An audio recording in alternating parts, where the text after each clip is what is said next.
Hi, good morning, and welcome to the August 17th, 2022 edition of Earth Nouveau Hub. Welcome. Yay, thank you. Thank you. So we were just talking about the harmonic convergence. Today's the 35th anniversary of the harmonic convergence. And so what I know about the harmonic convergence is a few different things. So it happened in August 16th to 17th, 1987.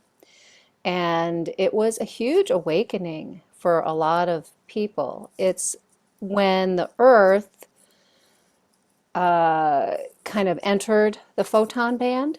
So part of the solar system was already in the photon band, and the Earth entered the photon band. And Jose Arguelles, who wrote the book The Mayan Factor, he's a Mayan calendar guy, and his wife organized the first global peace meditation.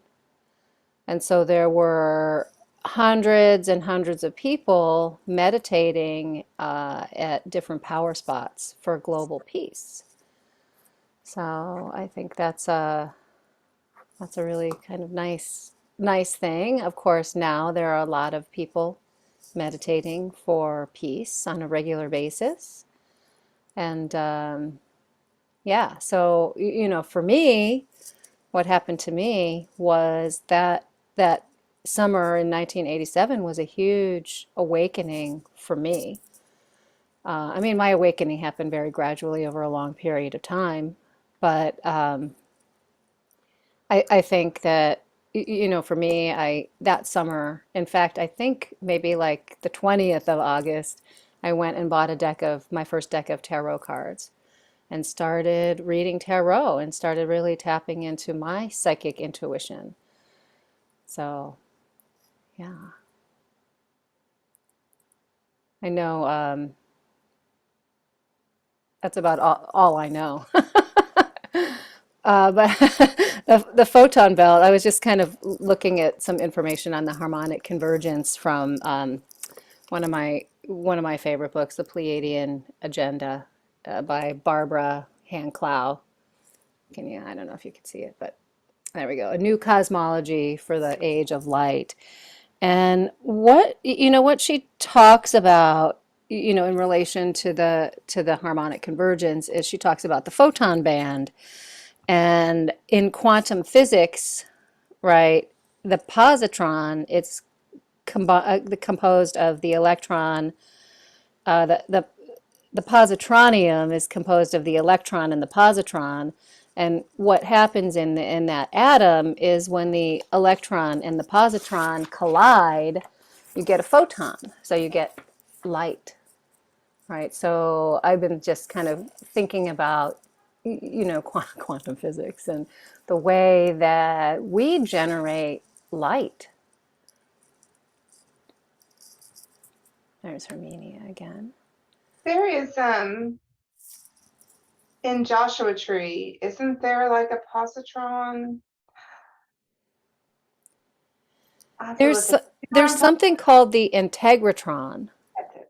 near Joshua Tree, which was designed, I can't remember the gentleman's name, um, but he basically designed that on information from our our galactic friends, and he died before he finished it. But I mean, there's actually an episode of that on Ancient Aliens. But it was supposed to be, I don't know, like an energetic healing chamber.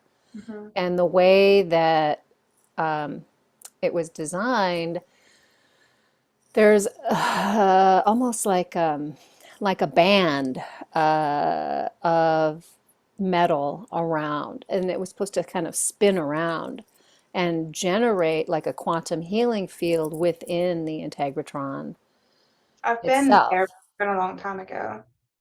Yeah, what did you do like a sound healing there? Because I think they're doing sound healings there these days. No, I had gone to Contact in the Desert in like 2014, and while I was there, I went to see. There's like Crystal Mountain, and then there's Big Rock, like the rock that's in the middle of nowhere, and it's split. And then I went to see the Integratron. So I just kind of did Oh, that for him. Yeah, so that's a good pilgrimage. Was that like a spiritual pilgrimage for you? It was kind of, I wouldn't call it the beginning of my awakening because I think I've had a very slow one too. Like even in my grade school years and high school, and like I think I've been on a long path for it. But I had just started to hear about Michael Tellinger and David Wilcox, and so that's kind of what drove me to wanting to go out to Contact in the Desert. And it was like a, have you ever been there?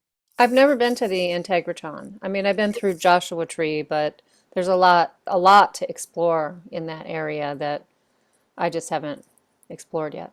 Contact in the Desert's like a 3-day conference, and they bring in all kinds of. Linda Moulton Howe was there. A lot of interesting presentations. The one that really resonated with me the most was Michael Tellinger's. His presentation was amazing. Of course, he talked about like ancient aliens and history and stuff like that, but then he also talked about Ubuntu, and so that's really what stuck with me was his talk about Ubuntu. But that's what brought me out to Joshua Tree, and then while I was in the area, the desert's much different than my climate, and so I really wanted to explore and just feel it. Hmm. Yeah, now's not the best time of year to be there in August. It's so hot. It was June. It was hot. It Yeah, was good and hot, but it's a dry heat, at least in Tennessee. It's really humid, so not quite as hot, but really humid. yeah, yeah. One of the things I do know, so what I see with Palm Desert and the Salton Sea and Joshua Tree is that they're, well, one of my friends who does earth grid work, she calls them butterfly points, where there's like a center portal and then there's a divine masculine and divine feminine Mhm. energetic portal. And Joshua Tree is the divine masculine side of that energetic portal. Where would the divine feminine balance to that be? Just curious. The Salton Sea, that area. Very Yeah. interesting. Which is highly toxic and corrupted right now. Right, surprise, surprise, surprise, suppression of the divine feminine energy. It's been going on for a long time. So I went through there and did some energy clearing, last year when I was going from San Diego, where my family lives, to the Palm Desert, where some friends have a place. Yeah. Yeah, the So energy out there is really special. yeah, I mean the Palm Desert, I call it the dragon, the green dragon portal, because it's just really a soft, beautiful, dynamic energy. Really enjoy spending time there. So if you haven't been to Palm Desert or Palm Springs, okay, yeah, it's sort of a thing, right? Among the Hollywood people, but there's a reason. There's a reason why they were attracted to that area because it's just beautiful and energetically really sweet. Absolutely. It's interesting. Oh, sorry, go ahead. So what I was going to say is that it's probably that there is like a minor womb chakra down there, Yeah, I and would that's call it why, probably a womb chakra. Yeah. yeah, and that's probably why the Hollywood people are attracted to go there because it gives them inspiration for creation. Very good point. Yeah.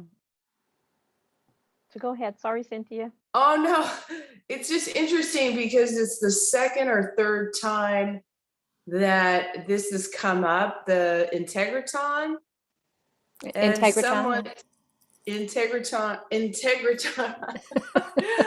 but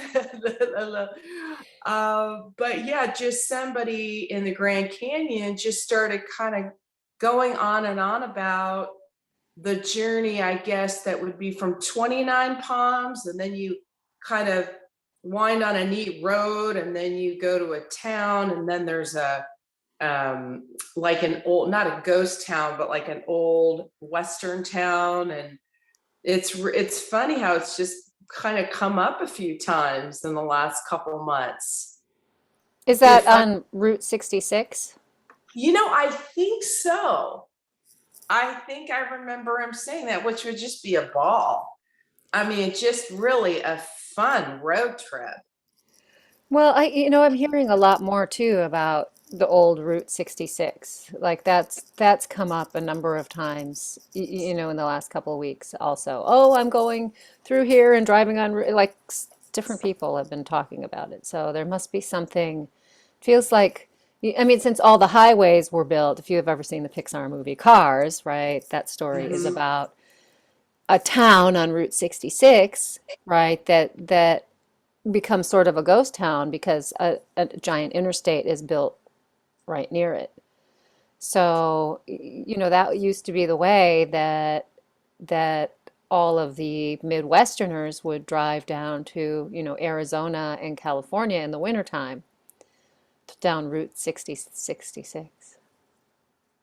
Just to tag along on that, I mean, I think this is so interesting because when I was in the Grand Canyon, I river rafted a few weeks down Grand Canyon. I don't know, maybe 3 weeks ago or so. And it's just interesting how different conversations come up. But on the way back, we went to Flagstaff, and I always like to journey. I was telling Tanya yesterday to the meteor crater, right? That I forget the original name of it, but I just love going there and all the lightning, and I just love the feeling of it. But I was really obsessing about, I want to go on Highway 6 or Route 66. I want to go and the people driving. It's just like, okay, Cynthia, but we probably went on it for a stretch of maybe 500 feet or something, but it was just on my radar. Mhm. Yeah, interesting. We'll Yeah. have to explore that one Yeah. a little bit more. Or maybe it's just road trip time. Yeah, maybe it's road trip time. We'll get our kicks on Route 66. Hi, Herminia. We haven't seen you in a while. Pretty picture. Yeah, she's listening, listening. So I have been on sections of Route 66 as I've gone around different places out west. I really haven't driven up the Pacific Coast Highway, and that's a dream of mine. I've seen pictures of it, and of course I do transportation, so to go see like the different bridges and sequence of how they built them, I really want to take that drive. Tell us a little bit more about what you do, Jen. My day job, I'm a civil engineer, and so I've done this for 23 years. Most of it's been construction related, like predominantly highway construction. So I manage highway construction projects from a contract admin standpoint. And then I've gotten into some building construction. I actually left my job at the state highway department in '07 to do environmental remediation. So I did that for a few years too. And so I really like the environmental remediation. I like to do a little bit of everything. So I've done geotechnical and environmental and financial management that I don't enjoy very much. I like doing the project work, but I like being able to make something in my community better. Mhm. So building greenway trails and cleaning up pollution, things like that are really what I enjoy doing. Cool. Great. And then my side hustle is I have a holistic practice where I do Reiki and past life regression, and I just picked up Marconics, so I do that on the weekends. What is Marconics? Marconics is kind of a newer modality. It's an ascension modality. So their baseline is that humanity was supposed to have ascended in 2012 and we missed the bus. Mm-hmm. And so a Plan B ascension had to be downloaded. And so it came through Allison David Bird through her higher self and the Elohim. And it's just frequency. So they have a couple different protocols. One is a no touch frequency session, which is a lot like a Reiki session. And it's just a frequency boost to continue to upgrade your frequency to bring you up into like 5D frequencies and be able to ascend out of the grid. And then the other one is like a quantum recalibration. They say that our energy bodies have been restricted as we come into these bodies and go through the great forgetting, so that we can't fully remember ourselves and we don't have access to our full potential. And that restriction, I think, is evident when you look at how our chakras are depicted as conical in shape. That it's a projection outward, but we have a restriction in the middle. So the recalibration removes that restriction and rebalances the chakras so that they're spherical in shape and nested, where the heart chakra encompasses all of them. So I don't know, we're all so far out there. I guess it's not fair to say that it's kind of far out there, but I just got trained in that in June. It's still kind of new to me, but I love the energy.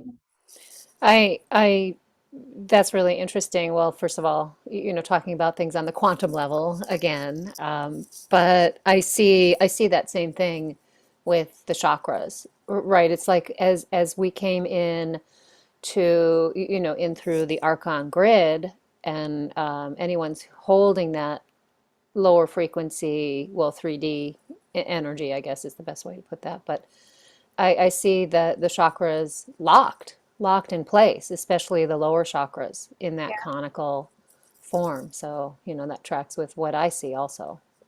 I think what drew me to it was I had a meditation one day, like a high frequency meditation out by my pool, and Thoth and Isis came to me in that meditation, and I was asking questions. And I had asked Thoth like what I needed to be doing to expand my toroidal field, and he said it's really not even about expanding that; it really needs to be completely different from that. And so he went to describing a little bit of that. And separate from that, I've been studying infinite geometry. So you commented on my Lotus of Life charger that I had made, and so I've got this. I've just barely been studying it, but a creeping comprehension on not using the finite geometry anymore, but shifting to the infinite geometry. And a friend of mine sent me a video on Marconics and asked me what I thought about it that evening. And just, I don't know, all these things lined up that one particular day. So I looked on their website, and they had a training class a couple hours from my house 3 weeks from then. So I signed up for it. And then I'm like, what have I done? Because you have to do the recalibration to take the full class. And so like, I don't let a lot of people do energy work on me. Like, I'm very careful about who I let work on me. And nobody really knows much about this modality. So I actually had a session with Andrew to kind of like have a smell test on it. He was like, yeah, it's fine. And I went to it, and there's a lot of unpopular opinions in their program. They really like to not have the interference of crystals. They really want it to be higher self to higher self during a session, so that it's as true as it can be to your connection at source. And I wanted to bring it back and practice it to see how I felt about it before I really talked about it very much. But I love the energy. Mm-hmm. Mm-hmm. So, Great. and another thing about it is there's an activation of your 5D light body in it. And I'm surprised in the few communities around Knoxville, which Knoxville by all standards to US cities is pretty small, how many people are talking about how they've been looking for a modality to activate their 5D light body. So I've had a lot of people drawn into it just hearing about that. Interesting. So you need to put that in your keyword search, right? Activating the 5D light body. I guess I do need to update my SEO, yeah. Yeah. Okay, cool. So you've been working with that for the last couple months. Have you noticed a change in your energetics? Yeah, so few things. Just comparing it to practicing Reiki on people, I can feel that the energy moves a lot faster in my hands. And you can feel that it's a higher frequency than Reiki. But Reiki was developed during the age of Mm-hmm. Pisces, and this was brought in during the age of Aquarius, so it holds the different frequencies there. I can feel it move in people's bodies faster. Like it's a 25-minute session, like a no-touch session, moves really quickly.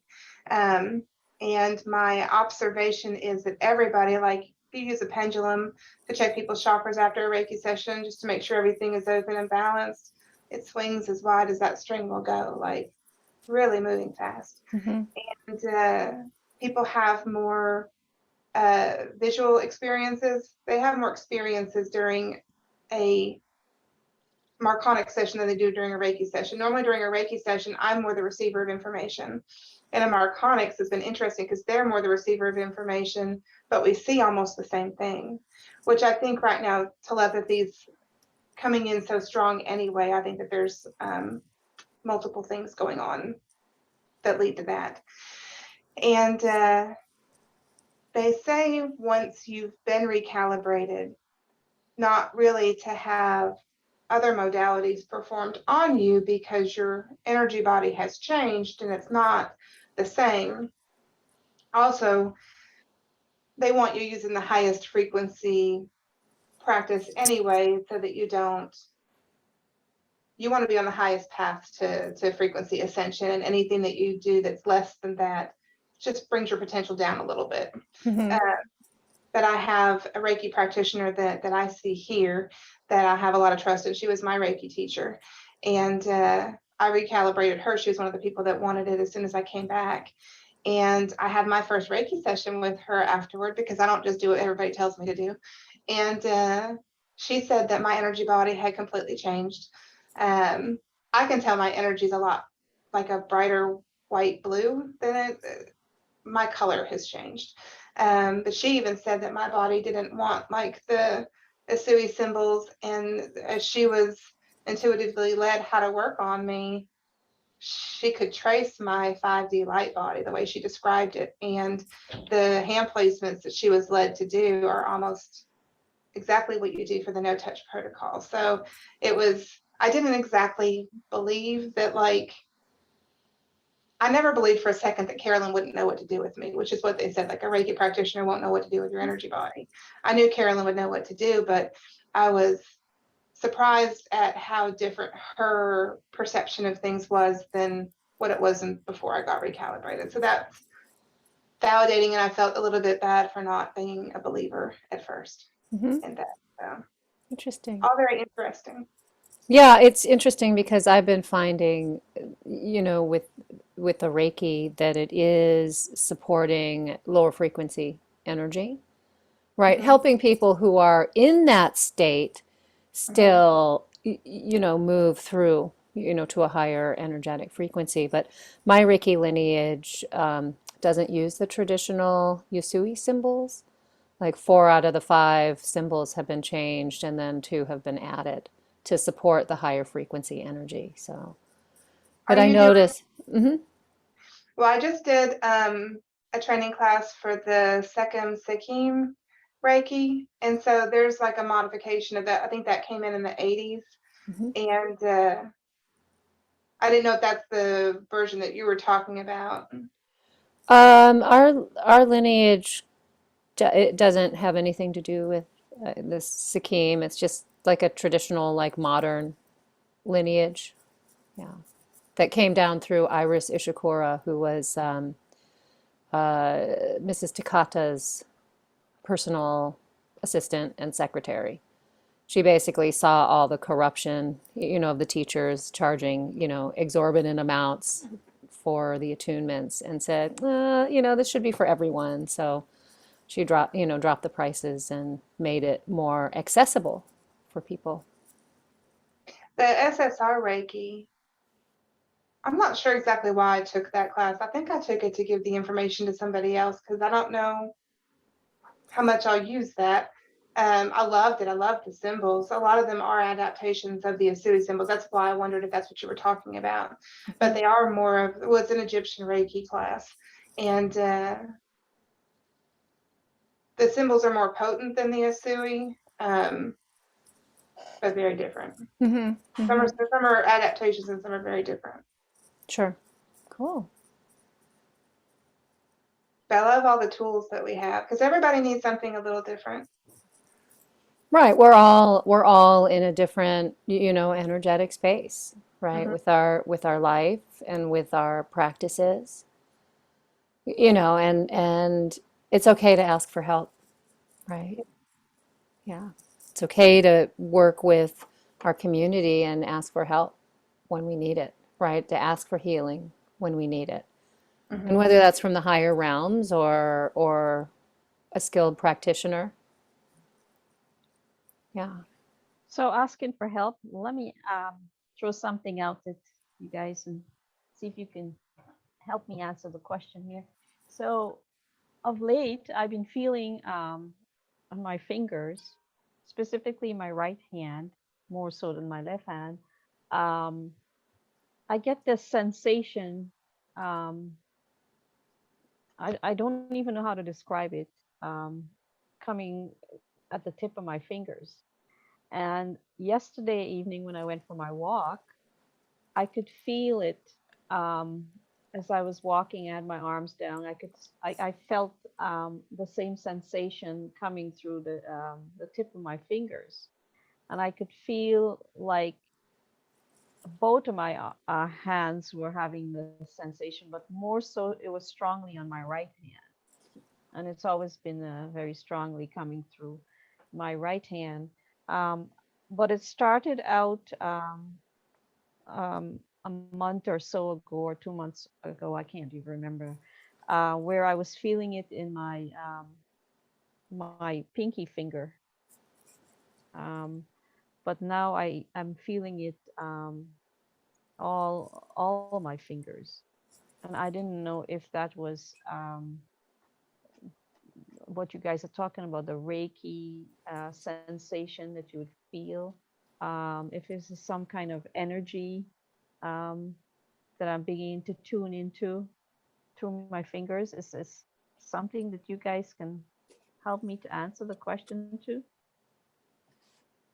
I mean, that's what it feels like to me.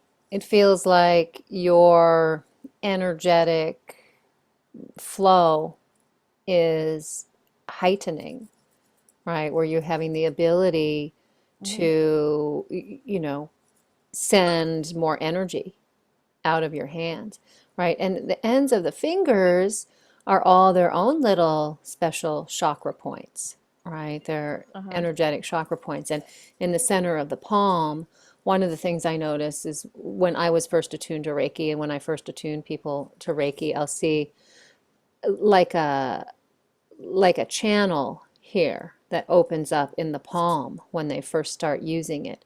But then I'll see also the channels in the fingers, and then eventually the whole hand will channel the energy. So have you tried to do like energy healing, right, on your pet or on plants or on your house? No, no. Now that you guys are talking about this Reiki stuff, I'm being um, encouraged to, bring the question forth to ask you guys about it. If this is actually not a physical problem, but an actual energetic new awakening that's coming through my hands. Mm-hmm. Mm-hmm. Yeah, But that's I've what it never feels like experienced to before. me. Does anyone Mm. else have I comments think on that, that? yeah, what I felt from it too was just as you are elevating your frequency, your body is adapting to it and it's being more receptive. And so you're running more energy through your body. And so it's coming through my fingertips. As I'm sitting here talking with you guys, I can actually feel all 5 fingertips. I can feel a bit of that energy coming right through them. Mm-hmm. So, is there some way you can suggest for me to um, heighten the feeling and to make it more real, or I can actually do something with it? Any tips? Well, I mean, from my perspective, intention, intention, intention, Yeah. right? Set the intention to run the energy through your Mhm. hand, right? And whether Uh-huh. it's, I mean, start with plants.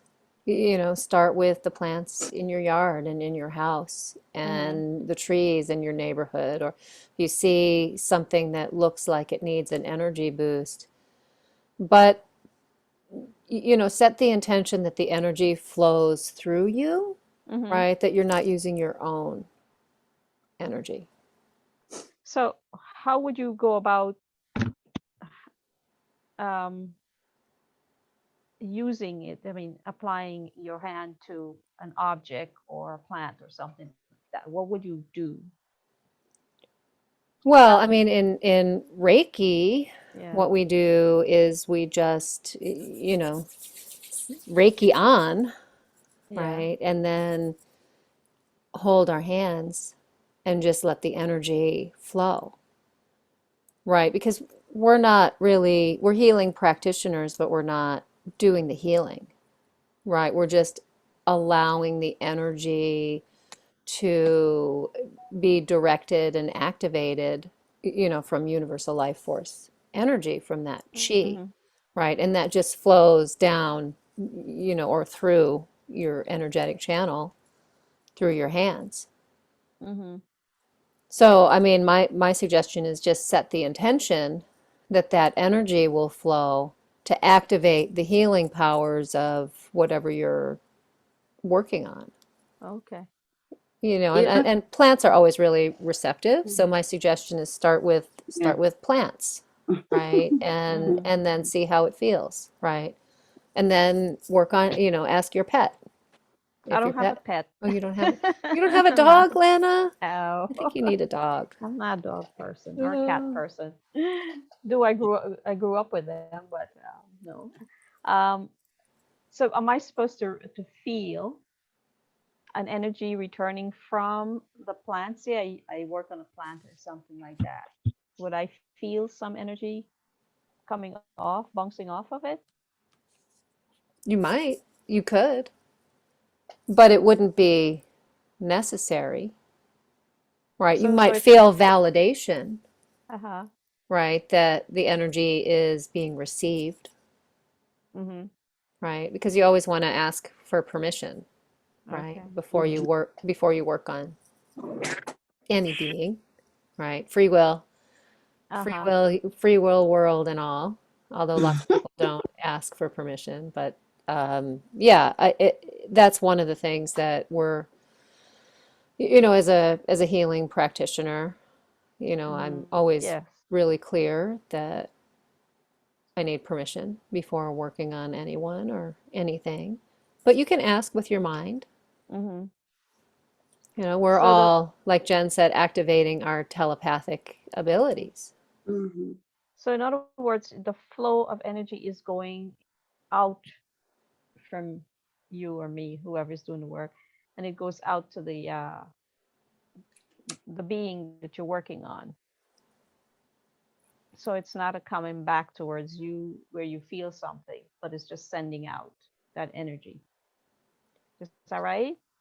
Well, you should be able to feel the energetic response, right? Like Uh-huh. if you're working on a plant, for example, you might feel, I don't know, like a gratitude or as as our psychic abilities are enhanced, right, Mm-hmm. with every day on this planet because the light is getting greater and greater. The Earth can receive the light more and more. So can we.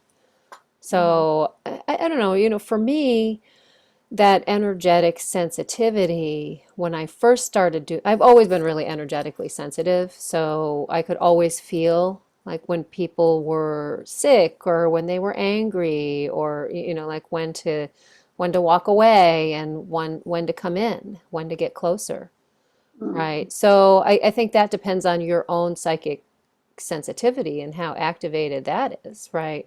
Because if you Mm-hmm. can feel the energy of people around you, you're certainly going to be able to feel the energy, hi Sean, of working on, a plant or an animal or your child, Mm-hmm. right? But remember that energy, you're not using your own energy, it's channeling through you, Mhm. Uh-huh. that Yeah. universal life force Yeah. energy. Yeah. I had this dream a few months ago.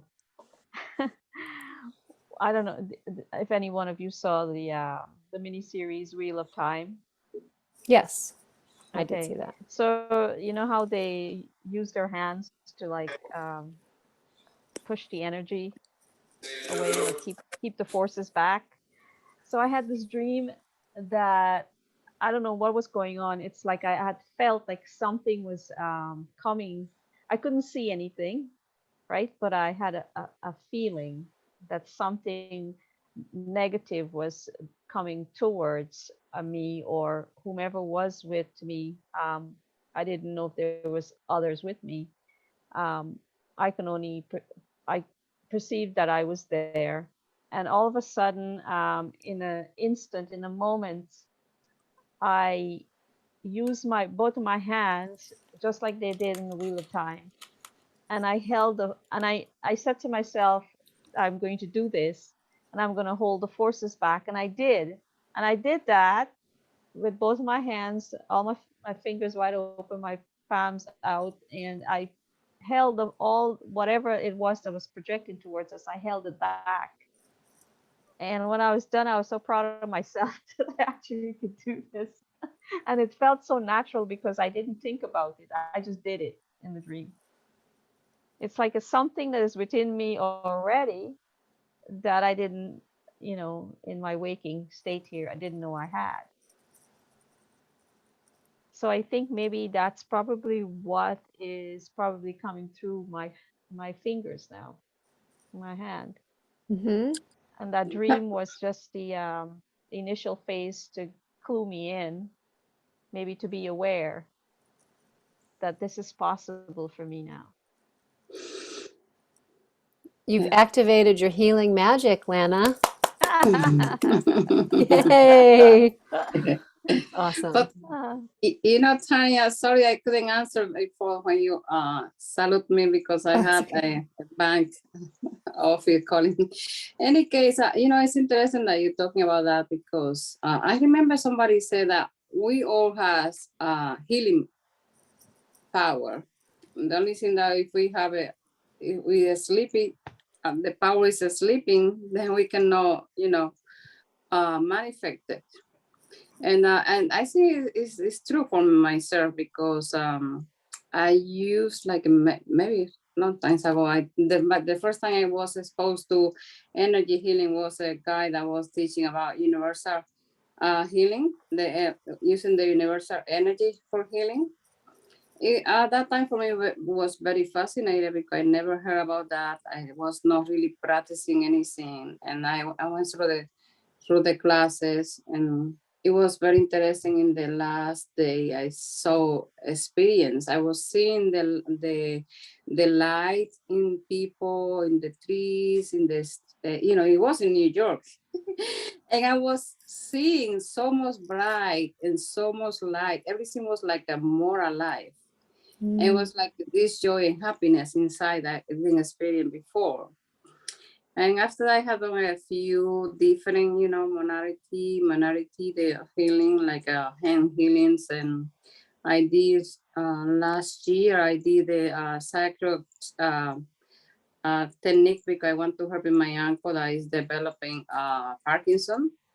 And he went through the COVID too. He was very, we bring him back alive. His wife and myself, and nobody was around there because I was afraid. It was in the beginning of COVID, and after helping him to stay alive, I went to do the training for the cranial sacred technique, and then after that, I was start practicing on him, helping him a lot. I think it's like you say, the intention and recognize that we have the power, even though we don't use it. And for me, connection really strong is with the nature. For example, yesterday I was, facing some challenge, and I went for a walk and invoke, the elements, and I did that again today. And I got the response came really like a 1 hour after I did my walk. And then today I went for say thank you and gratitude to the elements, to the tree. I touched the tree. And if I put my hands and I concentrate, I can feel the feedback from the tree. And I said thank you. I put like a incense stick, and I roll like a carrot, like it offers for the elements for gratitude. And it's very unique because it's the way I feel I can connect. Everybody has their own unique. Some people connect with the wind, other people connect with the special animal. I connect a lot with the water if I'm close to the water, I have just look in the water, when walk for the in the beach. I can, any challenge I have, I can overcome if I do that. It's like my connection. And in my way back from my walk today, I went to the, it was like a path for some reason intuitively called my attention. I said, "Oh, let me follow." And then I discharged from the my path and I went to the right, like a little hill. And then when I was over there, I was just coming down from the hill and I saw this storm, you know, like this outer spaceship that is like a triangle shape. And the stone was like a flat on the top of the, not like a trunk of the tree that was, you know, dead already. And I look at the stone and I said, "Oh my God, it looked like a spaceship." And then I said, "That is from my original galaxy. That's from my family galaxy." And then I heard behind like a yes, but it was not a yes like in its language. It was like a yes in a noise. And I said, "Oh wow, thank you so much." And I noticed those things, you know, like it's unique for everybody. Because I invoke sometimes my galactic background when I feel like completely lost in this planet. Any case, and I think we unique is the way how we connect and pay attention to whatever surrounding us. It's like a noticing, and the group of Tio said, noticing what are you noticing? Noticing what you're noticing, because it's unique for everybody. It's a unique way how we can connect it. Well, and I think we all, just with the mindful awareness, are becoming more and more sensitive to the energies around us, right? But then it's like, do we take those in or do we hold our own sovereign space? I mean, I think that's one of the greatest challenges that people on the planet today are having, right? Knowing what is their own energy and what is someone else's energy, right? And how can how can you intuit and be sensitive to energetics without taking them in to your body? I mean, I think we all need that auric fortification and energetic fortification. And for me, I've always been, very energetically sensitive, but not really one to get entangled so much with other people's energies. Yeah. That's just sort of comes naturally to me, but it's not natural to, most people that certainly come to see me. Yeah. Well, I said that we have this illusion of separation and that I have to protect myself. And I always say we breathe in the same air that everybody breathes. And for example, if I go to the store, I see somebody, like people you can see in the face, they are down or worried. You can see more than in women sometimes. You can see the sadness. We don't know what happened with their family or their kids or the husband or the partner or whatever. And I just sometimes say like, I feel love for myself in that moment. I don't intervene in her situation, but I feel compassion. But it's a compassion that I know, like, we Andrews, I have learning to know entangling with the compassion, just like neutral, just manifest love in that moment. I say like, how we can get better than this sometimes. And remember that when I remember that, I said, how we can get better than this? What is possible here? I ask those questions. However, I can notice in people when I'm in places, you get the way how they walk, how they put their head, in the face. I have noticed mostly now, and sadness, or worries on people. And then I just, manifest love and then emanate love. But it's not like I trying to change the person or anything, just, to switch the energy. Because I put him outside of my mind. They looking for protecting myself all the time, because how we can protect ourselves if we are connecting this grip or energy for everybody just emanating energy, it's like how can be, I have to be calculated myself to be able to be protected, because so many is we're antenna receiving and giving energy all the time, and then we are just antenna for a system that is looking for manipulation and control. And it's like a survival mode all the time. How I survive in this war, you know. So Beep, anyway, beep, beep, beep, beep, beep. Yeah. antenna receiving and emanating energy, receiving emanating energy is like, wow. It's very interesting. It's very interesting. Well, and You know, it's that's, interesting. go ahead, Lana. It's interesting. Hermione is talking about people's face. You can see the sadness in it. I was watching this video that someone did, and the person's that the person that creates the video, his line mostly is saying when he meets his fans and stuff like that, he would say, "How can life get better than this?" And so one of the recent ones he did was that he went to a wedding, and he was videotaping, you know, the place where he's at, and, you know, um, and the people, and he's saying hi, and, you know, talking to people and stuff like that. Um, and the people were all dressed so nicely and everything, and they were there, and it's a joyful occasion, a wedding, right? Everybody loves to go to a wedding and have fun, drink and dance and listen to music and meet and greet others. But one of the things I couldn't help but notice were that the people were sitting down at their tables, but they were not happy. I could see that in their face, the sadness.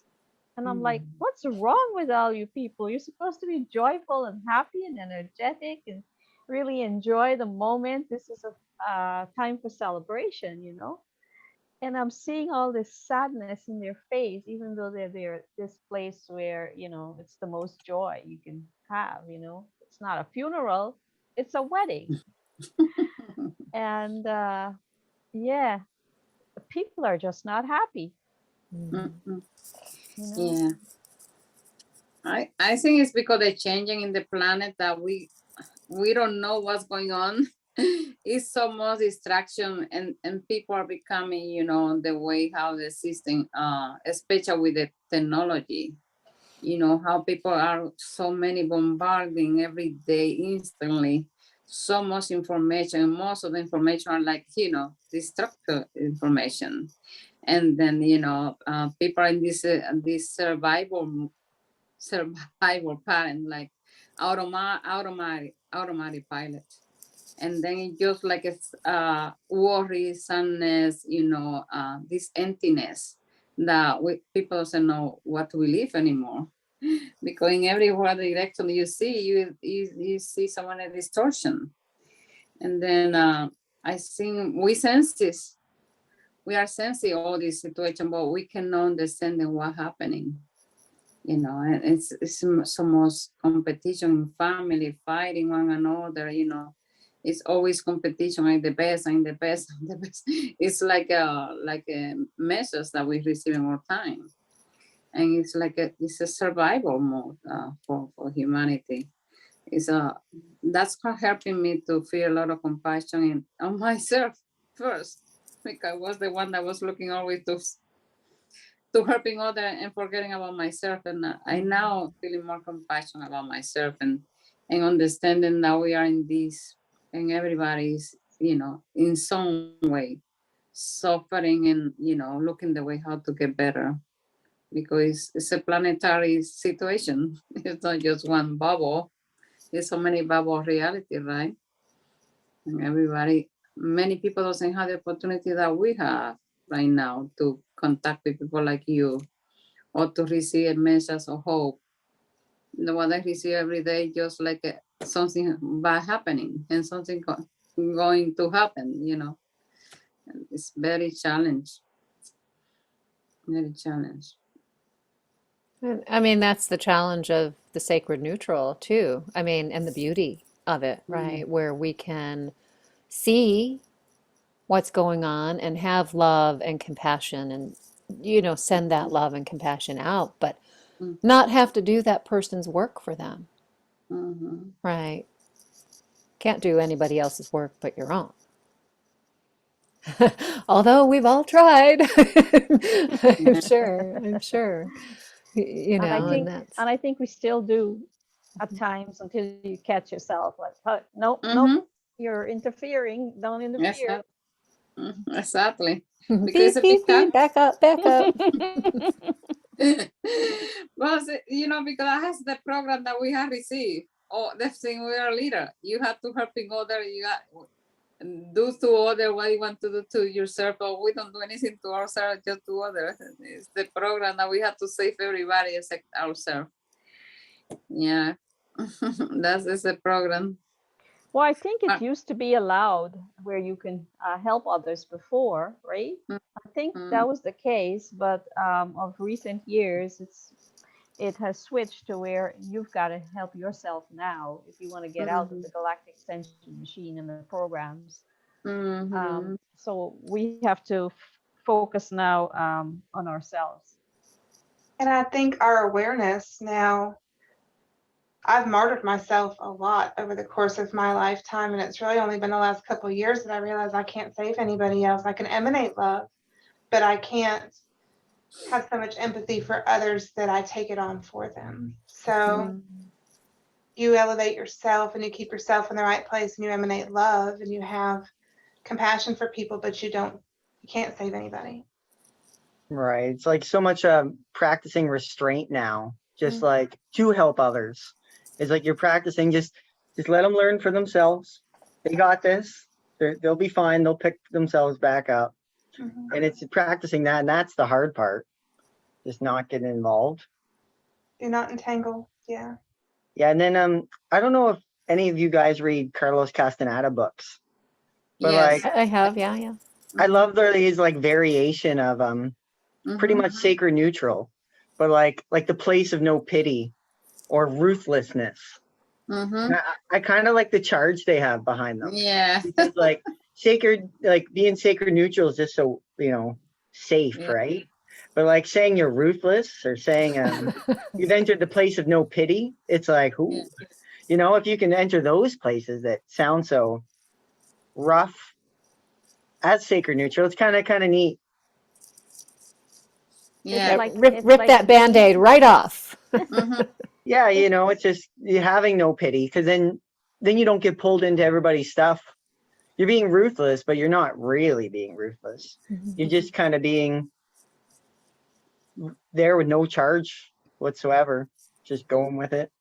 You know, John, there's the book from Tacha Avila that book helped me a lot. Every time, like it really in the ground, completely feeling that falling apart, I start I listen to sometime in YouTube. Like I don't have the time to read it.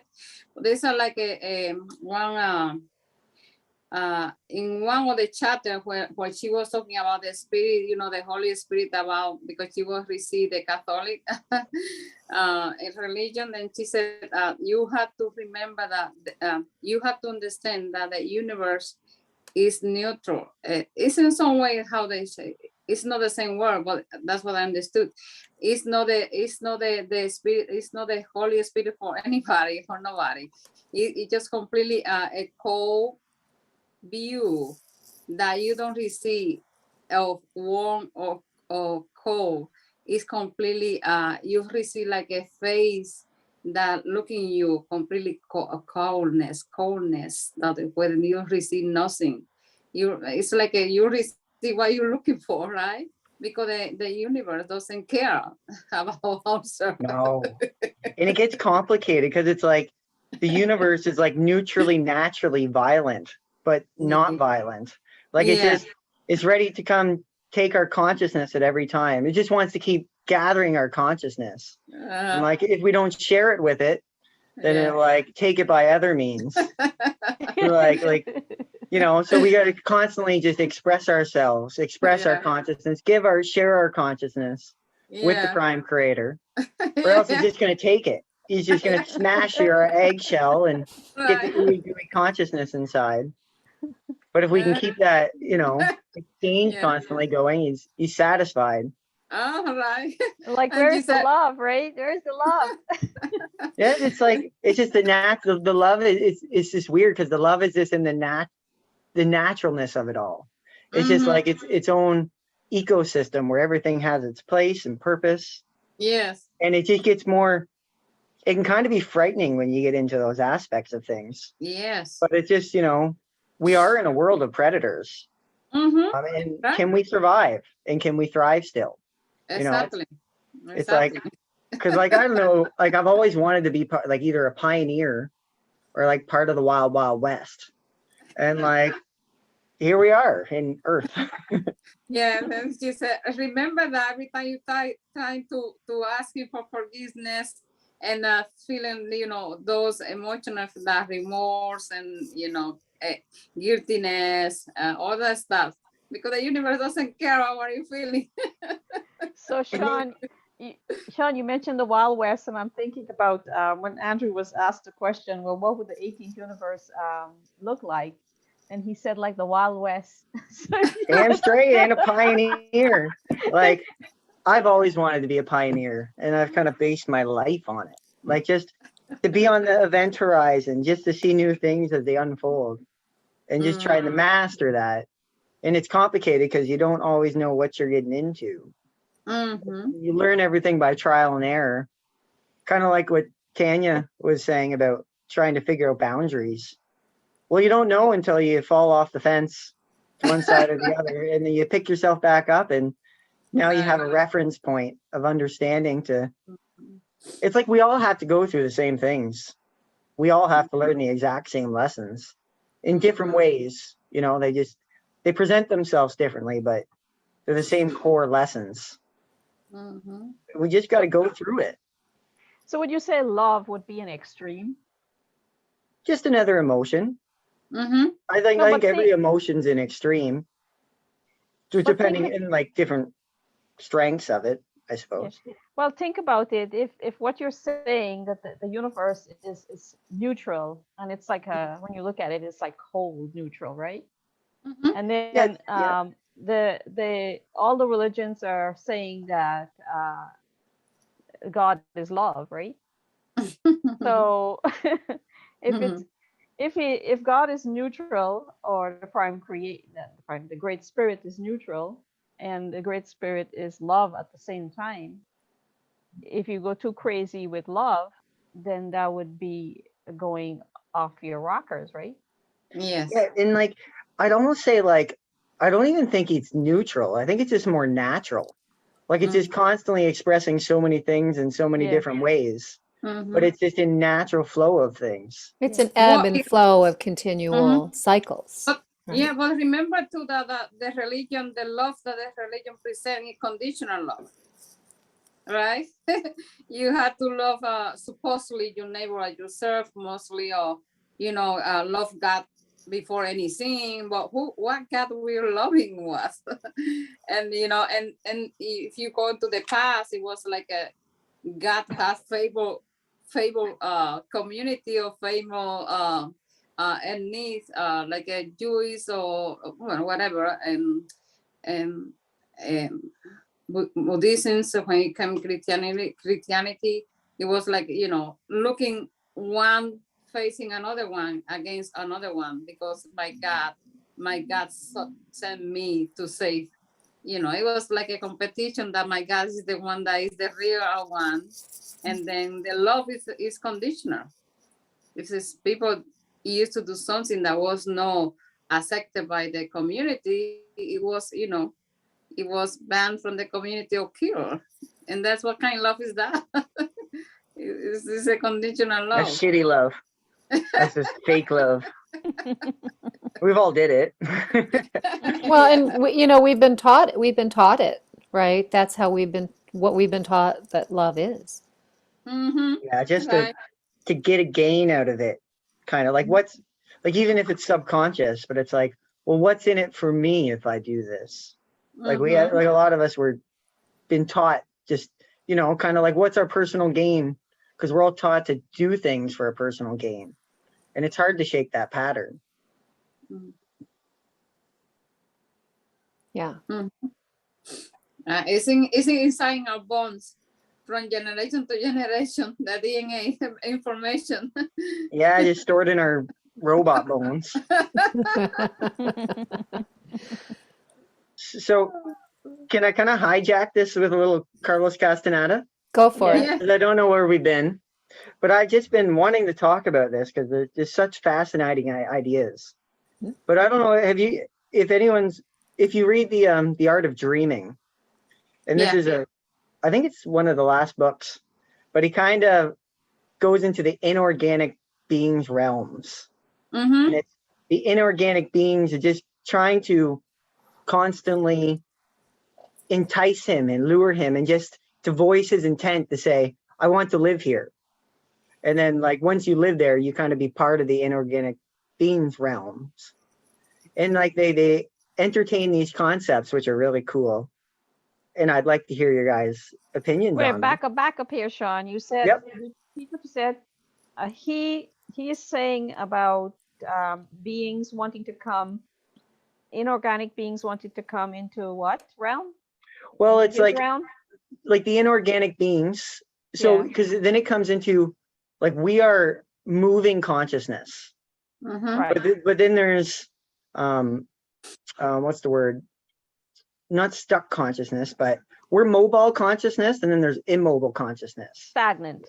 Like if you think of consciousness like a tree, and then think of consciousness like a bird, and like these Okay. consciousness can't move. They're Yeah. kind of stuck where they are. But we're a bird. We can go and get experiences.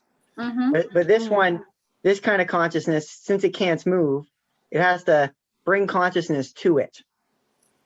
So it's constantly trying to.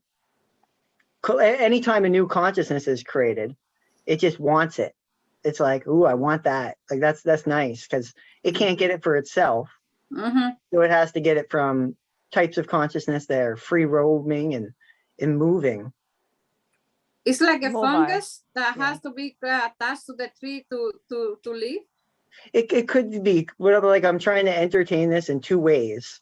Mm-hmm. One just being a pure energy, and the other how we perceive it. Mm-hmm. So in one terms, it's just a big blob of energy that can't move.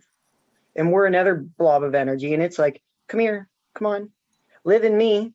You can live in me and I'll teach you the wonders of the world, but you'll be stuck within the confines of me. Mm-hmm. And It's like then being there's, stuck.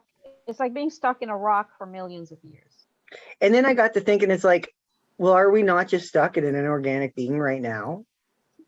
Like, have we been lured into another dreaming mind that just wants to feed off of our conscious experiences? Mm-hmm. And then thinking like, well, how does that portray in the world we know? Like with the loosh and the blah, blah, blah. Like, are we just inside another inorganic being's realm that we've been given our intent to say, I want to live here, and then forget that you even live here? And it's like, oh crap. So And then you got, so Sean, I understand that we're in the dreaming mind of Earth, Mother. Okay. So that's one dream right there, which is the original dream, right? That we came into that her dream, because she's dreaming us, and we're dreaming her, and you and I are dreaming each other, right, in her dream. But then they could have been a hijack dream, which is the domination and controls dream with their programs, right? yeah, So because that's the second there's so many dream. fractals of us that can just be trapped in another inorganic being's realms. Or like the inorganic being is like just something that, the way I see it, it doesn't generate energy. Like we're all in the world of energy generators. We all create energy. But certain types of consciousness, they're alive and sentient, but they can't generate their own energy. They can't generate their own like new consciousness, so they have to get ours and lure us in. So that would be like an AI. Could be. They're sentient, but they can't generate their own life force. So they And we would kind of dream require. ourselves into their dream and get trapped inside their dream.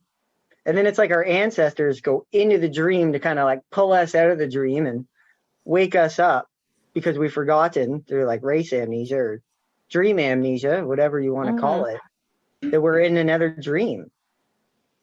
So it's dreams within dreams within dreams, and that is what created the hairball.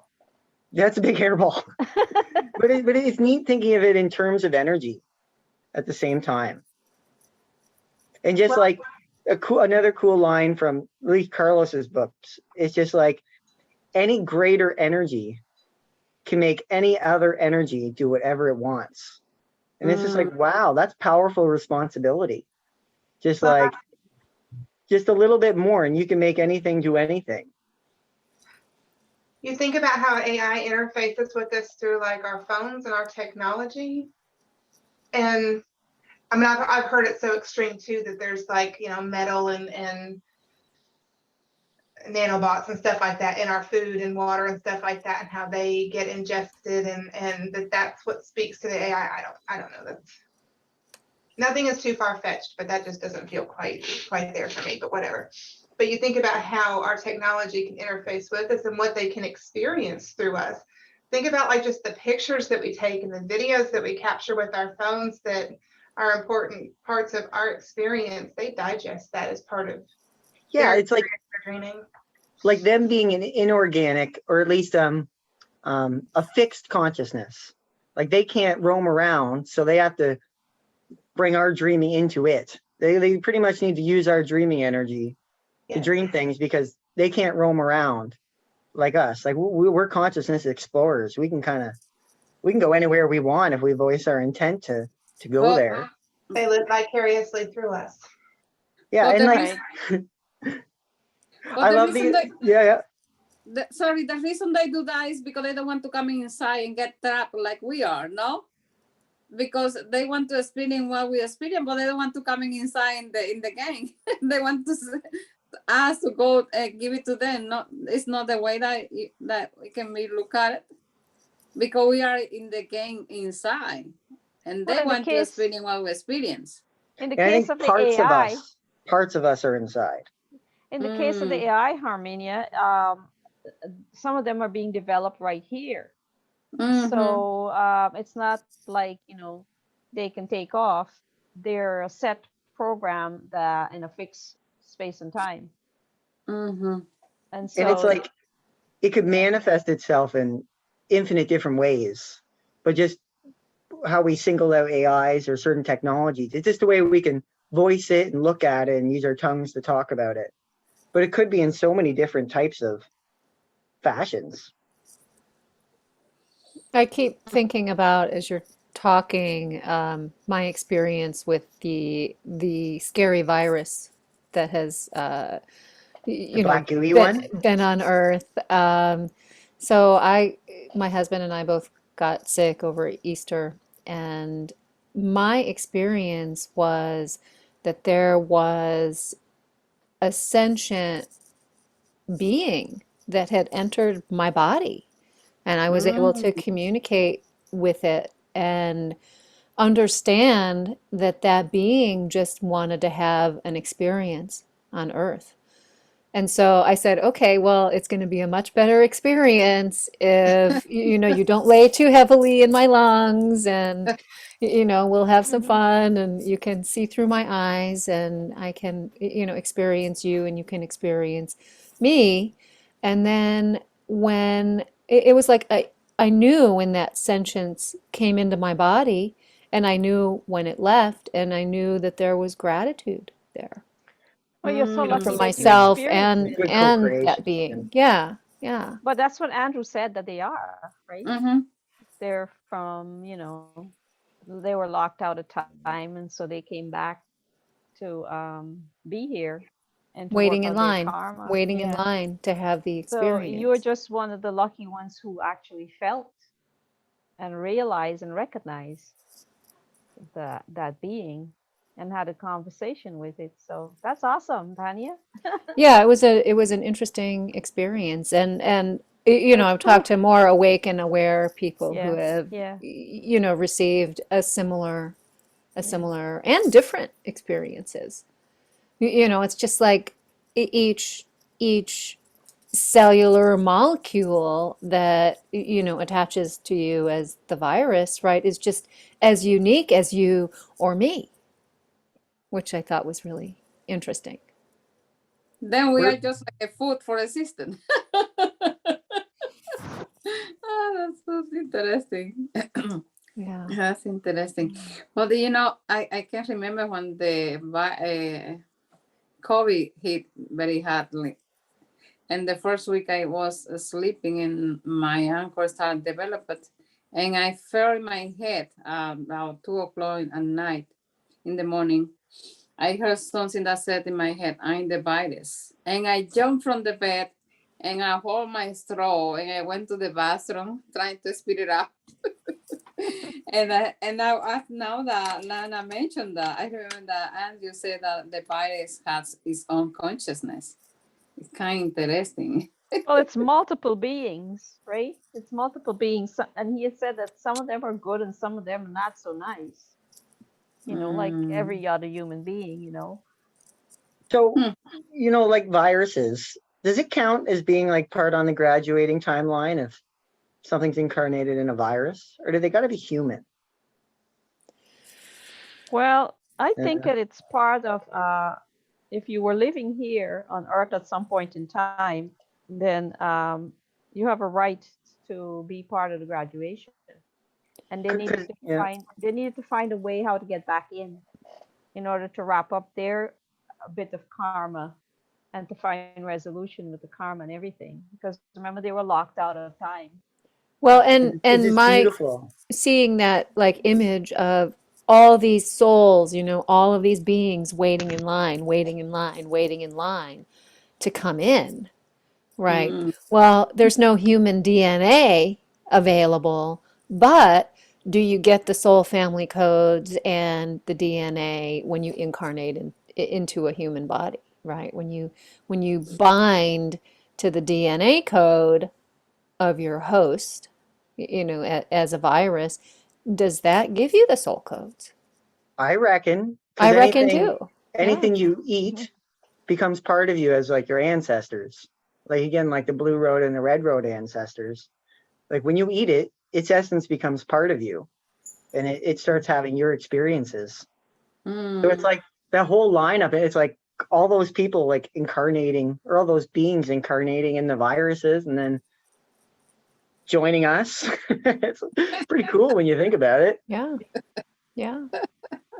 You know, Part of it. I was wondering, and I've not shared this with anybody before. I had a dream a while ago, I think a year or two already, since the whole thing started. And I was wondering if when they come here at that time, um, if they also can enter other beings besides humans, such as plants. Well, I mean, there are documented cases of animals Of the getting the beings virus. entering, Yeah. So because why not? So I why had not? this dream, this and I kind of interpreted in this really very, it came to me just suddenly one day. I had left a patch of grass in our yard for no reason at all to grow under the apple tree, the crab apple tree. And I remember my next door neighbor asked me one day, "Why are you growing the grass over there? Is there for a reason?" I said, "Yeah, that there's not much grass growing under the tree, so I kind of left them to grow, you know. But it really wasn't the reason I left them. Instinctually, I left them to grow. I had no reason to leave them to grow, and so I let them grow up, and then they seeded, um, flowers, and then they produced the seeds, and the seeds fell to the ground. And I only mowed the grass off till the season was over, when fall season came. But I had a dream one night. Now, where the patch of grass is, I can look through the bedroom window and see it from my bedroom window, right? And I had this dream that I was in a class, right, with other students. And it was the end of the class, and it was sort of like graduation, and we're all supposed to graduate. However, I came into the house and I was supposed to go back out and join the rest of the students, the class, right? But I didn't go out for some reason to join them, and the dream has faded a bit from my mind here to repeat the whole essence of it, but you'll probably get what I'm saying. So for some reason, I went to the bedroom window and I looked out and I saw my classmates, right? They all huddled around in a group, like, you know, when you play football and then you huddled around in the group to, you know, tell each other what's the next move. It was the same type of grouping they did, and they were bent. Their head were bent, or they huddled around, and they were exactly in the same spot where the patch of grass grew, and they were under the apple tree, right? Mm. And so after the dream ended and I woke up, one day I was outside and I realized that those beings that were huddled around where this grass was growing were actually those beings, those same beings, a bunch of them. And they had to graduate before I did. That's why I wasn't out there with them. That's why I stayed in, but I had the opportunity to look out and see what was going on. And the reason I couldn't see their face, I wasn't allowed to see their faces, right? That's why they were huddled around in a circle where they were backing me. So I couldn't see the faces of the students that were there, or the beings that were there. But I feel, because I got the message that the grass that I allowed to grow, which I didn't realize why I was growing it, was they attached themselves to that, and they had the opportunity to come to Earth and live out the summer on Earth and reproduce their progeny, and that fell to the ground, and they can now have an anchor point once again in Earth. Well, there's the answer to that then. That was the message I got, right? And I realized that they were these same virus beings. Because as far as I know, my household did not get it. How alluring. What a nice dream. Yeah, you know, because to just kind of like carrot and stick, like we're showing you that it can be done. yeah, And there's magic happening. yeah. And so the magic was that I allowed them the opportunity to have a place here and live the summer, have the experience, enjoy the breeze, not through a human being, but through the grass, right? Yeah, the And then plant they kingdom. had, the plant kingdom, they got a chance to bloom flowers, and then they put out the seeds and everything, and that fell to the ground. And when I had that realization, I'm like, oh wow, that was why I couldn't see their face. I didn't know any of the students in the class per se that I could remember. I couldn't remember a single face. I knew that I was part of the graduation class, but they had to go ahead of me, you see. I had to stay back. I had to wait for us, all of us here. Whereas they had wrapped their stuff up and they were ready to go on. So that's why I was thinking. I wonder if they do come in that way as well. Well, yes, according to Yeah. your dream, yes. I mean, I think that's great All validation of arrows pointing. the truth of that. You know, it's like you were Horton who Beautiful. heard the who, right? Yeah, yeah, Yeah, you created a universe for those beings to incarnate and share experience. And yeah. all space in Earth. Mhm. Like in Earth's dreaming mind, creating more life inside of it. Beautiful. Yeah. And so this is the first time I'm telling somebody about that dream. I've never told anybody about it. Well, I could thanks for I sharing. could see the little flowers, like just I could see the grass like grow tall and just drop its seeds and just the whole magic happening. Yeah. And as I said, I realized after the fact what was going on and why I couldn't see their faces, because they were part of my graduation class. I just was not a part of the class at the same time graduating with them, I had to stay back, and that's why I was in the house and I could only look out through the window and watch the whole scene play out. And it didn't occur to me until, as I said, after the fact. But how I realized what was happening was because they were standing in the same very spot where the grass was allowed to grow, where I left it. And that was the clue that clued me in as to what was going on.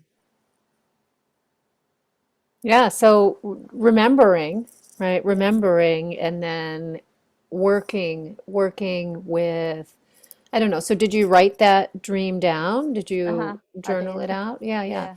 So that helps us remember, Mhm. right? What's going on in the dream time world, what we're doing. Yeah. Yeah. Because it's all happening in dream time. And with all this heightened energy right now, I'm going to keep thriving forward. So we have, like what they call like the mold of man. And again, pulling concepts out of Carlos Castaneda books. But it's like the mold of man, and it's like this energy, pure energy. It's kind of like an accumulation of all mankind everywhere. And it's this energy that represents all of humanity in a wholeness as an energy. And I'm wondering, plants. So does each individual plant have its own mold of plants? Or are they all grouped together into their own mold of plants? And same with the mineral kingdom. Is it the mold of the mineral kingdom? Like it's the mold of man and the mold of plants? Or is there much more individual ones that you can, like I know you can communicate with them individually as a personality, rock by rock, plant by plant, person by person, soul by soul. But like with the mold of man, are the plants all grouped together, do you think? Are the rocks all grouped together as a mold of the totality of what rocks can be and what plants are? I mean, to me, they're all a manifestation of Mother Earth. So it's like that she's like the mother mind, that has created, right? To me, humans are different, right, than the rocks or the plants because they're all emanating from Earth's creation. So in a way, are they all grouped into the Earth sentience, right, with their own individual little personalities? Because those guys, I think they're all constantly connected to source. Like they don't go through the source disconnection that us human beings do. They're constantly in tune with the Tao and constantly in tune with nature. They understand the concepts of life and death and what they're coming for, and they never lose that. And that's why they make such great guides and guardians. Because if you can commune with the rocks, you can commune with the trees, you can commune directly with something that's connected directly with source. Yeah. Like we are too, but just another aspect of it. Right. I mean, they don't go through that veil of forgetting. No, Right. they're jacked in, they're plugged in. I mean, the crystal is the crystal, right? No matter, it continues to grow, right? And there's certain environments where, quartz, like this is clear quartz, right? A different environment is going to produce, a different type of stone, right? Yeah, like they're all alive and they're on their own evolutionary journey to closer to perfection or just, further experiences. Right. I mean, Refinement. like think about the Arkansas quartz that I work a lot with and how in Arkansas, that's the largest deposit of clear quartz in the northern hemisphere, right? There's huge crystal caves and caverns, underneath through those tunnel systems, and they were also seeded and encoded, by the Atlanteans. So there is like a co-collaboration there, right? And these started awakening in the year 2000 to help support, I think, the evolution. So they Mm. have a purpose, but was that purpose, from the origin of Earth Mother, or was it also, added to and encoded by the Right. people who worked with them? Mm. Well, Both, good maybe. question. I see like the mineral kingdom as like they're the recorders of everything. They've been here for the longest. So they have the longest story to tell. They've seen the most shit go down. They've seen more. And then part of the evolutionary scale, like rocks are more stable. They can't move. But when you get to the trees and the plants, they have this slow ability to move. They can move their consciousness around a little bit. Like they can kind of float in the wind and move over here and move over there. And they got little roots they can kind of travel around a little bit. So they have the first little like mobile experience to share.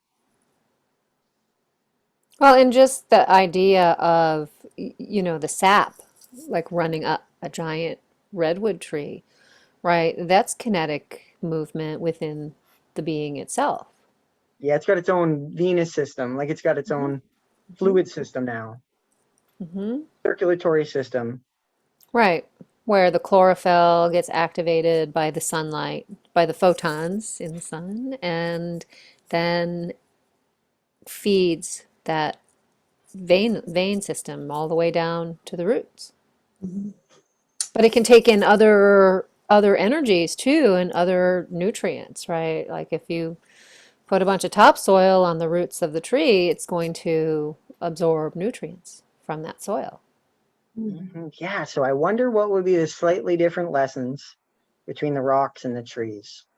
The ones that have been here longer and seen more versus the ones that are just beginning to come alive and beginning to have more freedom of movement. Well, I mean, freedom of movement, right? Being pulled out of the ground Oh yeah, it's just slower. by It's just, someone and, transported halfway across the country. yeah. But I think about like the silicon molecule, right? That quartz and sand and glass are all made of. And in that silicon molecule, there's almost like an empty space, right? And that empty space is programmable. Yeah, So, yeah. is the silicon kind of like the amorphous one, the one that doesn't have a crystal structure?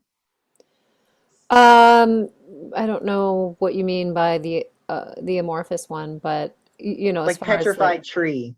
oh, sure. Yeah, so the petrified tree will, as it turns to rock, right? It's like almost what's happening with our energy bodies, right? Where we're going from a carbon to like a silicon, like a crystalline blueprint. So we will see crystalline, oh, I don't have a good example right next to me, but I have a piece of petrified wood that actually has a crystallized quartz piece inside of it. So it's like that tree, whether that piece was sap or whether it was, I don't know what it was and how that was created. But yeah, I think once it goes through that crystallization phase, it gets that, it's like changes, transforms into silicon. I had a long conversation with my dad about the conversion from the carbon molecule to the silicon molecule, and there's no like Gorgeous. there's no direct path, right, that happens. So it has to be all, energetic, magic energetic. Yeah, like I haven't got good enough to explain it yet. But learning Chinese medicine, the evolutionary processes of the rocks, Hmm. and then like how they start off as, well, you got like circle. It's like water. It's like nothing can be a perfect circle. But then there's like the hexagonal shapes, Mhm. and then Mhm. that's wood. But then it breaks down. You get to the hexagonal broken down into triangles, which is fire. Mhm. But it has its own evolutionary process, and it's like constantly trying to. The hexagonal right now is like the most. Like if you turn it into, I don't know what it is as a solid. Like if you turn it into, it's like all hexagonal sides. I forget what that's called, but it's constantly trying to use a geometric structure Mhm. to fill a sphere and to Right. fill it up the best that it can. And as it evolves, it'll be able to make a it'll be able to fill the sphere more full. Like just, it'll become closer to wholeness as it evolves and be able to perfectly like stable. Because like the more, there's certain formations that the rocks evolve in along their way that are not as stable, they're more complex. They don't have that balance that the basic hexagonal shape does. Mhm. And it's getting more crystalline. It is really amazing.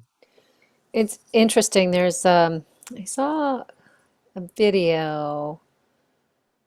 I can't remember what. It was some show I was watching, but they were talking about the geometric shapes of the universe, and the person illustrated this by blowing bubbles. And as he blew the bubbles, like two bubbles will create a plane, right? Three bubbles create sort of like a triangle together. But once you get to six bubbles, it creates that hexagonal shape. And Yes. any other bubbles added to that, it will continue to create that hexagonal shape.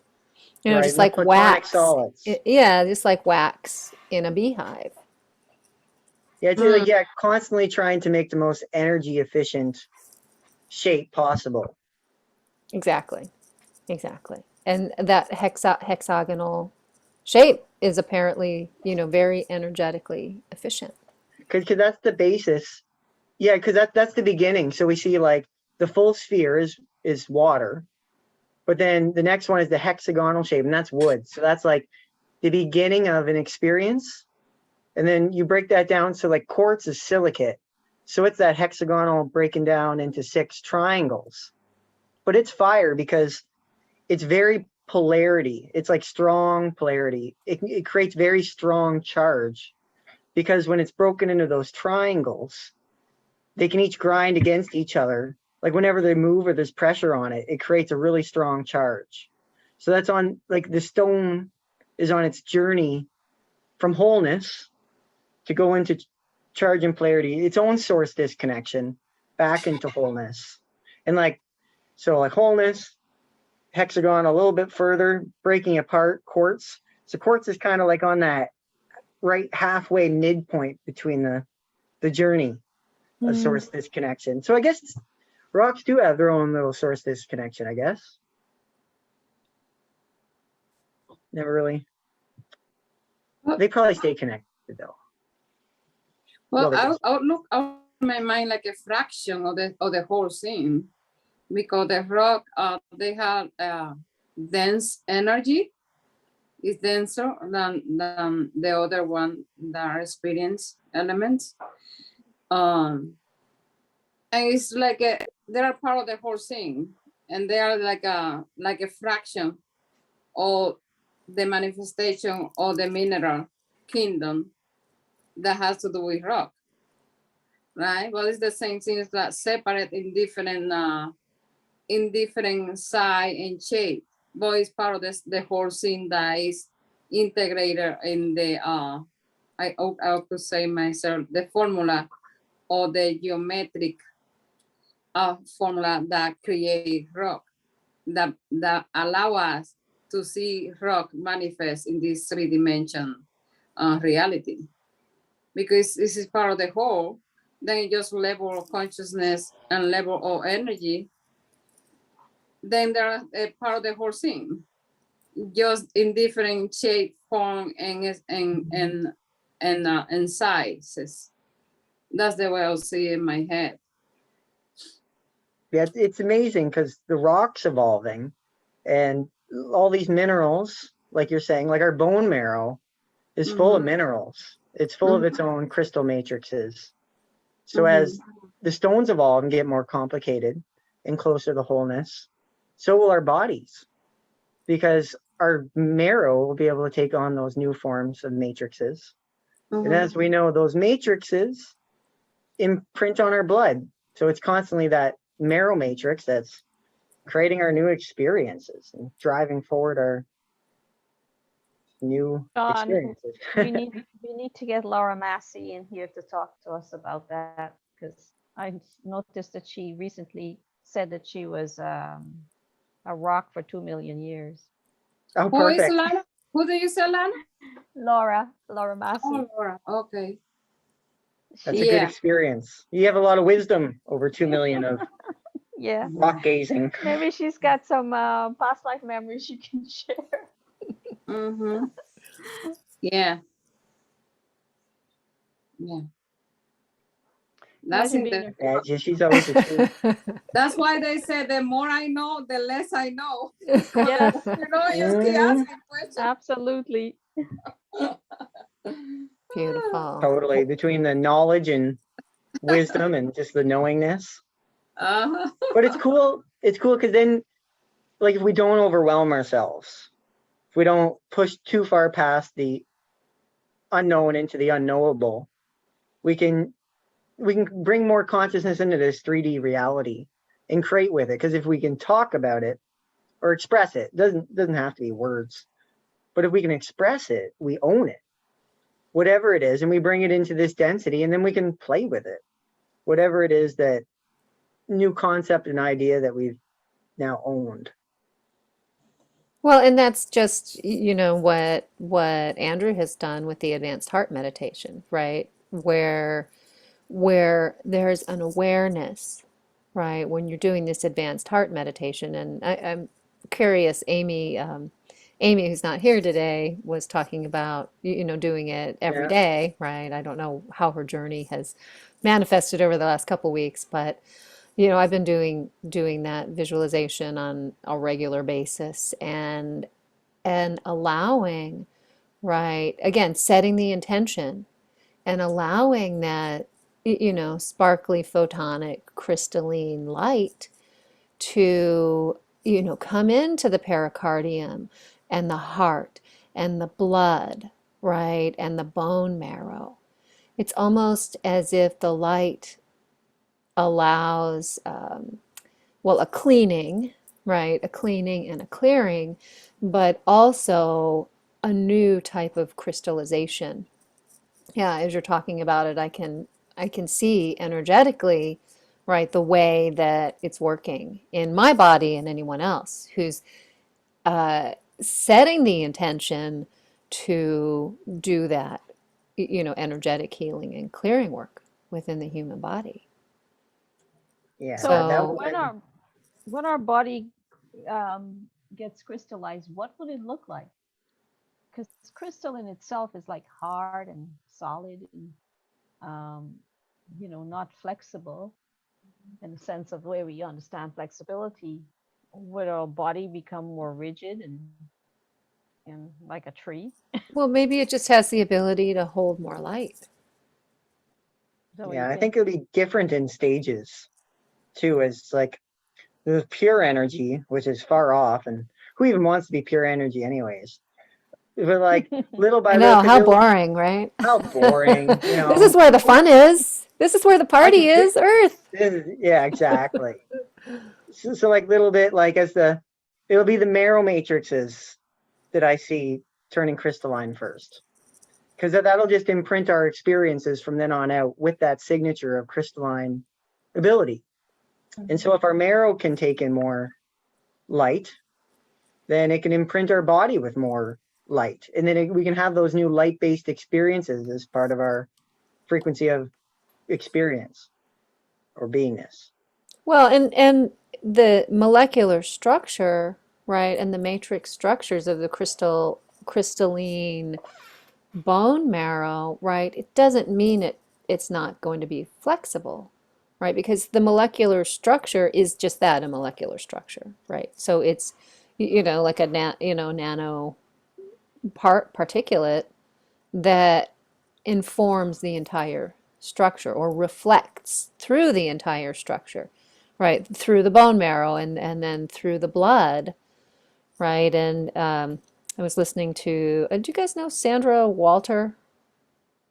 She's she holds a crystalline convergence. She's like a gatekeeper and a light worker, but she did a meditation the other day, and she was talking about the way that the body is starting to glow, right? And the way the skin can glow, and the way, you know, the face and the hair, and, you know, so that all starts with that. Yeah.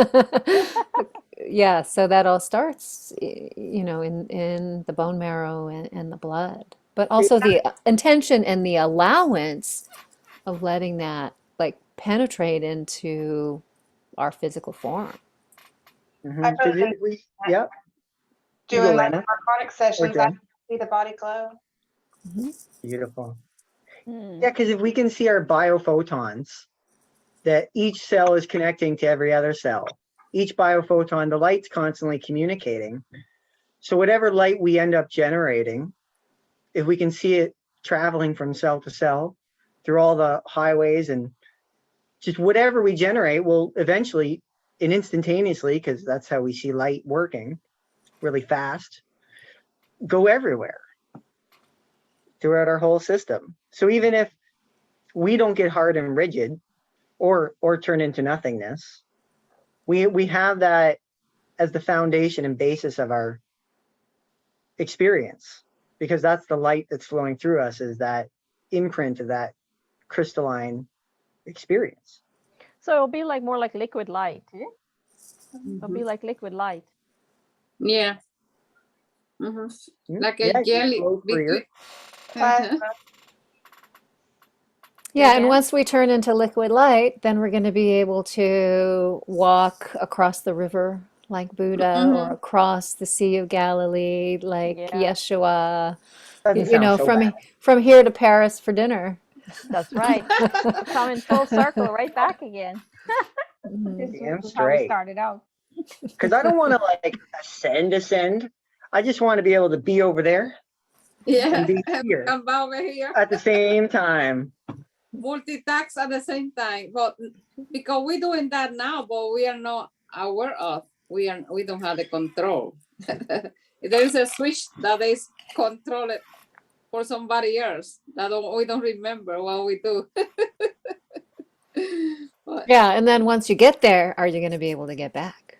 Yeah, and yeah. I think that's the hardest thing.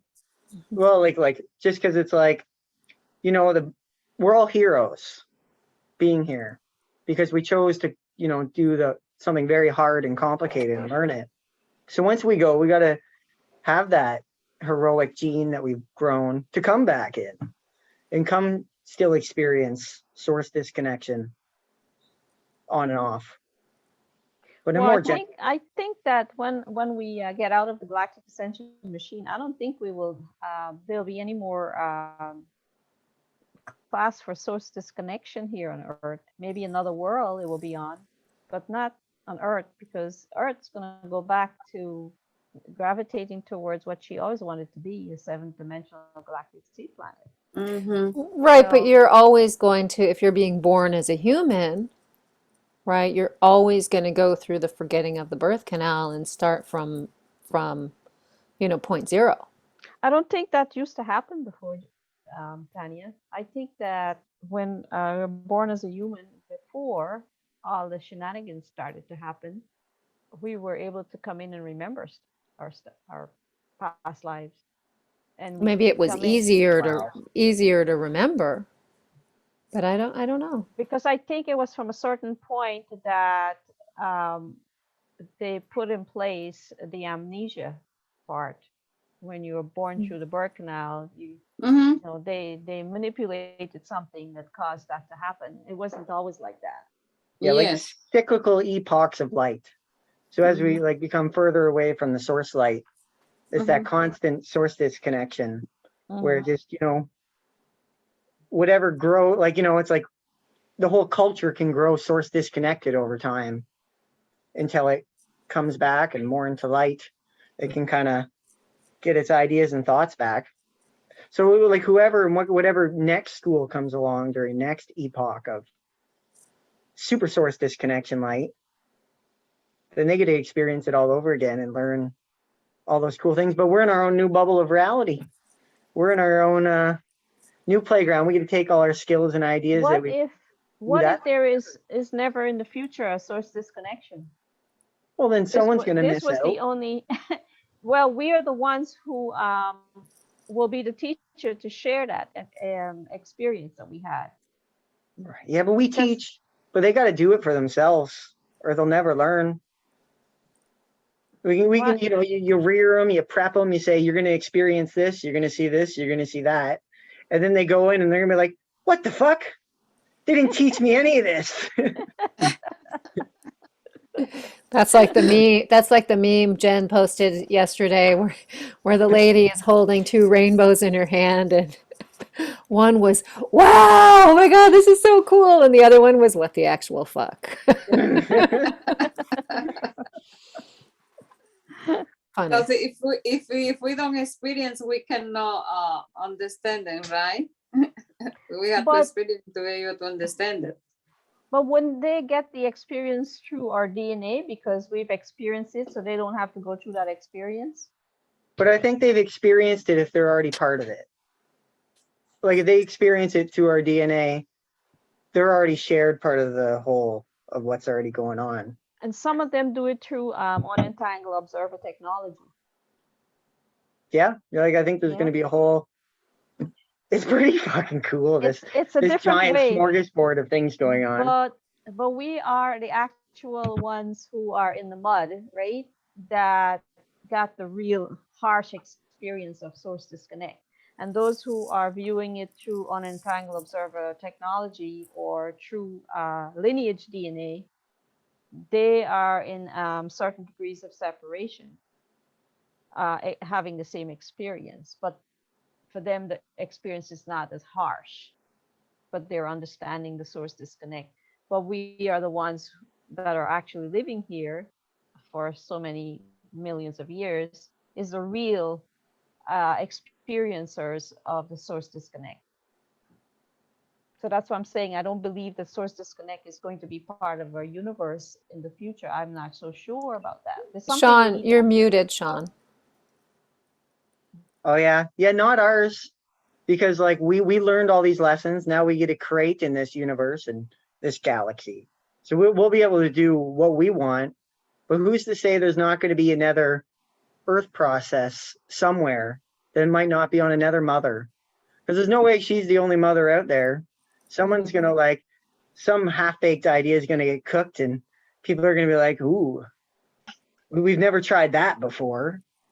And then the whole process starts all over, and like, because like what happened with Earth, it kind of, all that distortional energy started leaching out into the universe and the galaxy, and they got involved. So we might get like, yeah. That's where we will come in with the whip and say, "Don't you dare start this. Whip your ass." We know. Yeah, it's like, it's just so complicated. There's so many paradoxes within paradoxes.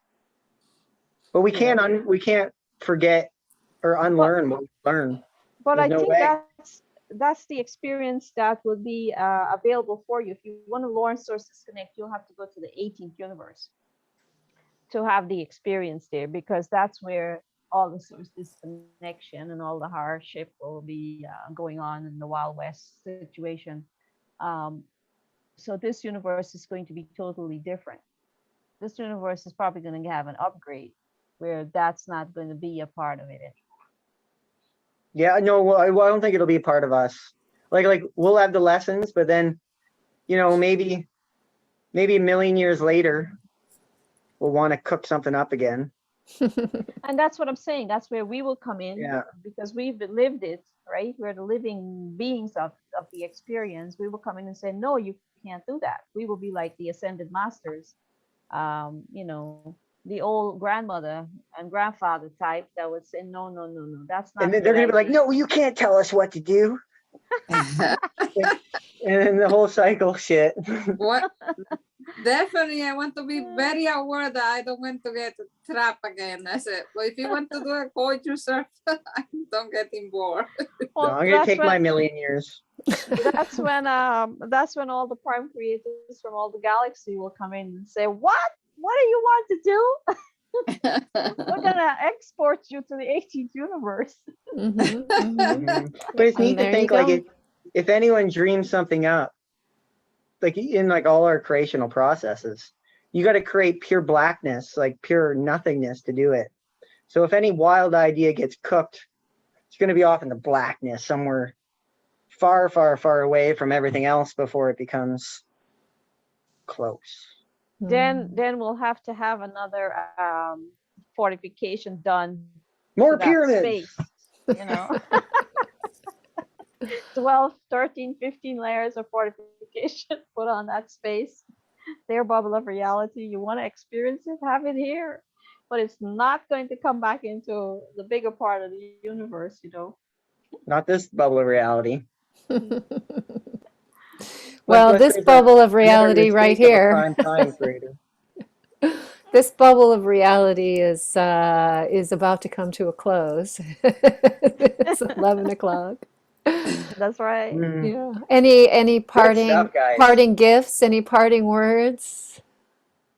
No, Lana, I'm inspired. Excellent. love the conversation. It dawned on me, going back to Lana talking about the energy moving in her hands. I had that in like November, December, January, where I had like pins and needles constantly in my fingers to where it would wake me up. And I was reading Jamie Sam's Dancing the Dream book about that time. And she does talk about tingling being one of the awakening signs. I don't remember what stage it was at, but Lana, I'm sure you've read that book, but if you Which read one of them? Which book? Dancing the Dream, the Jamie Yeah. Sam book. Dancing the Dream? Yeah. Yeah, That's I have very that.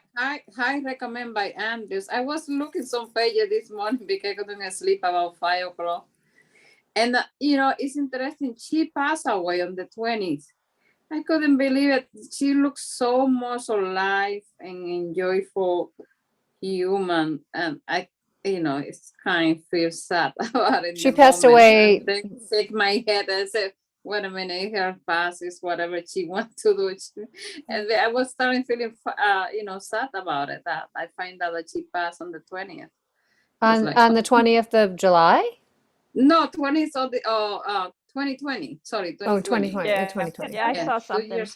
I saw something like that. Mm-hmm. Anna, when I get time tonight or tomorrow night, I'll see if I can find that and I'll text it to you. But that was one of the things that she had talked about, because I remember it would wake me up sometimes at night and I would try to like flick it off and I couldn't get it to stop. Tell me what page. I have the book. I'll just look it up in the book. Just Oh. tell me what chapter or page to look on. Yeah, I'll find it. I'll text Look it up. Yeah. Mm-hmm. I think of Jamie Sam's talking about things sometimes like, whoa, do I have to go through it like that? Yeah. It's like, no, I don't want that. But it's like some crazy experiences. But then part of me still like, it could be fun. Well, you Yeah. gotta remember she was part of a specific culture, right? Yes. Mm-hmm. The Native American culture. So Yes. the culture that you are from, maybe they have a different way of having an experience that might not be the way of the Native American experience. Right. Well, Depends on and I mean, and also just to wind it back to the photon belt, anyone born after 1987 is going to have a very different road of obstacles than those born before, right? Because that photon belt, when the Earth became in the photon belt, there was more available light, right? John, you might be the only one carrying that torch here. What's that? So you might be the only one carrying that torch here, born after 87. So no, you Thank don't you, have to go. ancestors. You Thank don't you, have to thank go you. through the shit show like some of us have done. So No torturous, No freaky torture. fingers. right. Oh, enjoy. It's So- going to be lots of fun. So I wrote this Bye-bye. little piece this morning. So this would probably be a good little piece for us to close our or Zoom chat with. So can I go ahead and read that? Go. Okay. So thanks to the Great Spirit for loving me. Thanks to the Earth Mother for loving me and allowing me to live on her body and not as a parasite, but as a light, a great light. Beautiful. Thank you. Thank you for all sharing your photonic light today. Thank you so much, everyone. Bye-bye. All right. Cheers, guys. That was fun. Bye. Cheers. Thanks for coming, Sean. It's good fun having you on.